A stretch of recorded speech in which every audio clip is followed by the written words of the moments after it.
वजह कत्ल। बाप ने अपनी बेटी को और अपनी नवासियों को कत्ल कर दिया, उसकी क्या तफसीलात हैं ज़रा। अच्छा, बड़ा ही अफसोसनाक है। और आप देखें कि हम अपनी नफ़रतों में, बुग़्ज़ में, अना की जंग में इतनी आगे भर गए हैं कि हम मतलब कि अपने बच्चों को भी कत्ल कर रहे हैं, आगे उनके बच्चों को भी वो कत्ल भी कर रहे हैं। दर्दनाक तरीके से। बड़ा ही वो खौफनाक था। आपने वो विजुअल तो देखे जी होंगे। जी।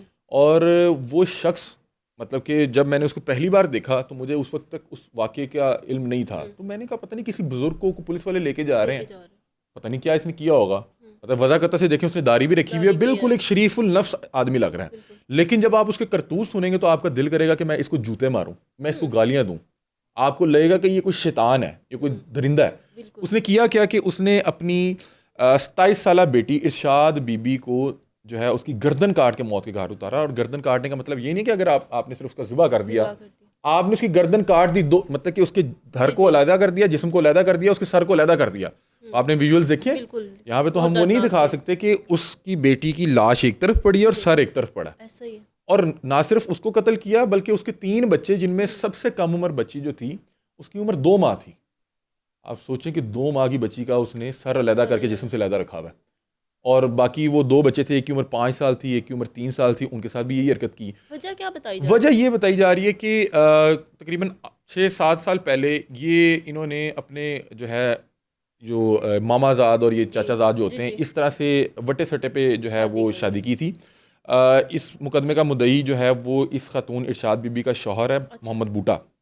वो मुकदमे में बताता है कि आज से 6 साल पहले ये जो वारिस, जो ये बाबा है, जो शैतान सिफत बाबा है, जिसने जी अपनी बेटी और उसके आगे 3 बच्चों को जो है ज़िबा कर दिया, जी। उनको गर्दन काट के मौत के घाट उतार दिया। इसने जो है मेरी जो है बहन का रिश्ता लिया अपने बेटे के लिए अच्छा। और हमसे वट्टे का वादा किया कि मैं अपनी बेटी आपको रिश्ते में दूंगा। दूंगा। वटा सट्टा जो है मैं बिल्कुल सपोर्ट नहीं करता। मैंने आज तक इस तरह के रिश्तों में कभी खैर नहीं देखी, कभी भी खैर नहीं देखी बिल्कुल। कि जी आप हमें बेटी देंगे, बदले में हम हम आपको आपको बेटी बेटी देंगे। यार देंगे। ये क्या मतलब कि आज आप जो है 2025 में रह रहे हैं और ये क्या कर रहे हैं कि जी भाई उसकी अपनी मर्जी पूछे, वो बिल्कुल। करना चाह रही है नहीं करना चाह रही। आपने उससे ये क्या बार्टर सिस्टम है कि मैं आपको कोई प्रोडक्ट दूंगा, आप मुझे बदले में कोई प्रोडक्ट देंगे। अब वो कहता है कि जब ये हमारी बहन की शादी होगी तो वारिस साहब ने अपनी बेटी देने से इनकार कर दिया। अच्छा। अब जो कजन्स होते हैं ना, कजन्स, उनमें आपस में किसी की कहीं ना कहीं को कुर्बतें चल रही होती हैं। तो ऐसे ही अब जो वारिस की बेटी थी उसकी बूटे के साथ जो है पहले से मामला थे। मामला। उसके बाद ने रिश्ते देने से इनकार कर दिया तो वो जो इरशाद बीबी थी उसने भाग के बूटे के साथ अच्छा। कोर्ट मैरिज कर लिया। अब चूंकि बाप राजी नहीं था, जी। राजी होता तो वो वट्टा सट्टे के जो आपकी वो मामला। जो मामला हुए थे वो कंप्लीट हो जाते। अब उसने किया क्या कि जब इसने भाग के शादी कर ली तो इसने उनको जो है वो कतई ताल्लुक कर लिया, बुलाना छोड़ दिया। अब वो अपनी ज़िंदगी गुजारते रहे, ज़िंदगी गुजारते रहे। अल्लाह ताला ने उन्हें साहिब औलाद किया, उन्हें पहले बेटे से जो है वो नवाजा, शादी को साल जी बाद, जी फिर को 2-3 साल बाद दूसरा बेटा होता है। फिर अभी जब उसको जी। मौत के घाट उतारा गया, 2 माह पहले ही उसको अल्लाह ताला ने बेटी की नेमत से नवाजा। अब होता क्या है कि जब एक ख़ास वक्त गुजरता जाता है ना, तो जी। कहीं ना कहीं मामला ख़ास तौर पे अगर उसके शौहर के साथ ना भी ठीक हो तो बेटी के साथ फिर भी ठीक हो जाता है। ठीक हो देखें, जाते हैं। यही तो वो फिर भी अपने किसी कज़न के साथ ही ना, और जाके उसने जी। निकाह कर लिया। अब मामला कहीं ना कहीं थोड़े से बेहतर हो गए और ये तकरीबन मुझे बताया जा रहा है कि 2 माह पहले जब इसके यहाँ बेटी की पैदाइश होने वाली थी, ये उस वक्त अपने वालिद के घर गई। आपको पता है बहुत सी ख़वातीन जब वो जी। डिलीवरी टाइम पे वो कोशिश करती हैं कि अपने वालिद वालिदैन की के। तरफ चल जाएं। जी। तो ये वहाँ पे गई और वहाँ पे जब ये जाती है तो उसके बाद ना इसके जो बाप था वारिस, उसके इसके जो है दामाद के साथ और 6 साल से ही मामला ठीक नहीं थे। अब ये वहाँ पे क्या करता है कि वो इसकी बेटी कुछ अर्सा वहाँ पे रहती है और बताया जा रहा है कि शायद इस बार बेटी का भी दामाद से कुछ रंजिश थी और रंजिश। उस बुनियाद पे वो गई। अब ये उस रंजिश को तूल देने लग गया कि हम्म। ऐसी वापस निकलना, तू वापस नहीं जाना। वो बहरहाल उसका गुस्सा उतरा, उसने सोचा कि नहीं, मेरा शौहर है, मेरे उससे जाना 3 चाहिए। बच्चे हैं, मैंने वापस जाना है। अब ये उसको वापस ना जाने दे। अच्छा। अब जब ये उसको वापस नहीं जाने दे रहा तो उसका जो शौहर है वो राब्ता भी कर रहा है, वो उसको बता भी रही होगी कि मेरे वालिद ये कह रहे हैं, मेरे वालिद मुझे वापस नहीं आने दे रहे, वो कह रहे हो एंजे उन्हें तेरना भी एंज किया। और वो जो भी एक मामला होता है नॉर्मली तो वालदैन को तो किरदार अदा करना चाहिए कि सुलह सफाई सुलह से सफाई ठीक हो है। जाए, रिश्ता कायम रहे। यहाँ पे ये जो शैतान सिफ्त बाबा है ये अपनी अना की तस्कीन कर रहा था कि इसने 6 साल पहले मेरी बेटी को भगाया था मेरी मर्जी के बगैर, तो अच्छा मैं हुआ रहती इनका हूँ। जो है घर जो है वो कामयाब नहीं हो सका, ख़राब है।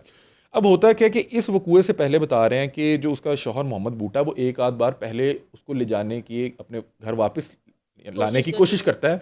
और उस दौरान वो जो वारिस था उसके साथ उसकी बदकलामी बद। भी होती है और यहाँ पे जो है लड़ाई भी होती है, रंजिश भी होती है। अच्छा।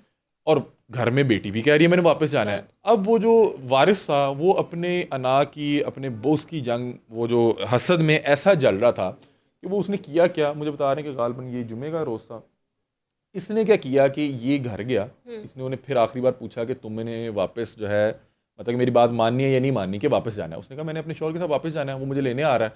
उतनी देर में वो जो उसका शौहर मोहम्मद बूटा था वो अपने 2 भाइयों के साथ अच्छा। अपने बीवी बच्चों को लेने इन्हीं के घर आ रहा था कि यार मेरे बीवी बच्चे आप लोगों ने कैसे रखा हुआ है उनकी मर्जी के खिलाफ। जी। अब वो कहता है कि मैं जैसे ही इस घर में पहुंचता हूं तो दरवाज़ा बंद था अंदर से, और अंदर से मेरे सबसे बड़े बेटे की चीखने की आवाज़ें आ रही थी। कहता है हमने जब चीखें सुनी तो हम दरवाज़ा खड़काने लग गए, दरवाज़ा नहीं खुला और वो चीखें भरती जा रही थी, मतलब कि उसका वो गला काट रहा था।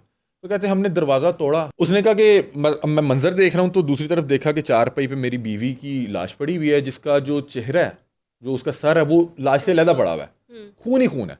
और फिर कहता मैंने फर्श पे देखा मेरे दोनों बच्चों के जो है वो सर अलहदा पड़े हुए हैं, जिसम अलहदा पड़े हुए हैं। और इसने जैसे ही मुझे देखा तो उसने आधी गर्दन छोड़ के ना, कटी हुई आधी गर्दन छोड़ के तो मेरे ऊपर छुरे से लपका। देखिए जिसने अपनी बेटी मार दी, उसके आगे बच्चे मार दिए, तो उसके लिए इसको मारना तो कुछ भी नहीं था। उसने कहा मैं तो अपनी जान बचाने के घर से फौरी तौर पे बाहर निकला हूँ, भागा हूँ। और ये भी फिर मौके का फ़ायदा उठाते हुए वहाँ से भाग गया। वहाँ पे शोर मच गया, लोग इकट्ठे हो गए, लोगों ने 15 पे कॉल की। अब ये जिस इलाके का वाक़या, अब इसने कहाँ भाग जाना था 10 मिनट में। इसको फिर मौके पे वहाँ पे गिरफ्तार किया गया। इसके जो पूरे कपड़े थे वो उनके खून से जो है वो आलूदा थे। आप देखें कि बेटी मारना कितना बड़ा जुर्म है, कितना बड़ा गुनाह है, कि मतलब कि बेटियों के अंदर तो वालिदैन की जान होती है। और मैंने हमेशा देखा कि बेटी की वालदा से इतनी बॉन्डिंग नहीं होती जितनी वालिद के साथ होती है, और वालिद की बेटों के साथ इतनी बॉन्डिंग नहीं होती जितनी बेटी के साथ होती है। लेकिन इसके हाथ नहीं कांपे, उसकी पूरी गर्दन काट दी, और जिस वक्त उसकी गर्दन काटी उसके बच्चे देख रहे हैं कि इसने मां मार दी है, और वो फिर अपनी अपनी बारी का इंतजार कर रहे हैं। और मतलब कि सबसे बड़ा बेटा 5 साल की उम्र के, वो क्या कर सकता था, वो अपने नाना को क्या कह सकता था। और अब ये देखें कि कैसा खबीस था कि बेटी की गर्दन काटते हुए भी ना इसके हाथ कांपे। आगे बेटी की औलाद, मैंने देखा है कि इंसान का जो अपने बच्चों से ताल्लुक होता है, उनके बच्चों से वो ताल्लुक ज्यादा गहरा होता है। बिल्कुल ऐसे ही है। मतलब कि जब ज्यादा प्यार दादा होता है। या नाना जो होता है ना, जब वो दादा या नाना बन जाते हैं तो अपने बच्चे से उतना प्यार नहीं करते होते, औलाद की औलाद उसके ज्यादा प्यारी बच्चे होती है। ज्यादा प्यारे लगते होते हैं। और इसने अपने अना के, बोझ के, हसद के उसमें तस्कीन जंग के में लिए। उसकी तस्कीन के लिए इसने वो सारा खानदान अपना भी तबाह कर लिया, और वो जो बूढ़ा साहब थे उसका भी तबाह कर दिया। अब ये गिरफ्तार है, और देखें कि जो हुलिये होते हैं ना, वो आपके अंदर के शैतान की जो है ना वो अक्कासी नहीं कर रहे होते। बिल्कुल ऐसे वो देखें कि इसने क्या किया, और अब ये ज़ेर हिरासत है। और मेरा ख्याल है कि ये इस वक्त तकलीफ़ में तो होगा, जिसने अपनी बेटी मार दिया वो तकलीफ़ में तो होगा। और अभी जो है इसको मज़ीद तकलीफ़ें सहनी है, और अभी इसको यहाँ पे भी सज़ा भुगतनी पड़ेगी, और इसको अगले जहान पे आखिरत भी में भी। इसकी सज़ा भुगतनी पड़ेगी।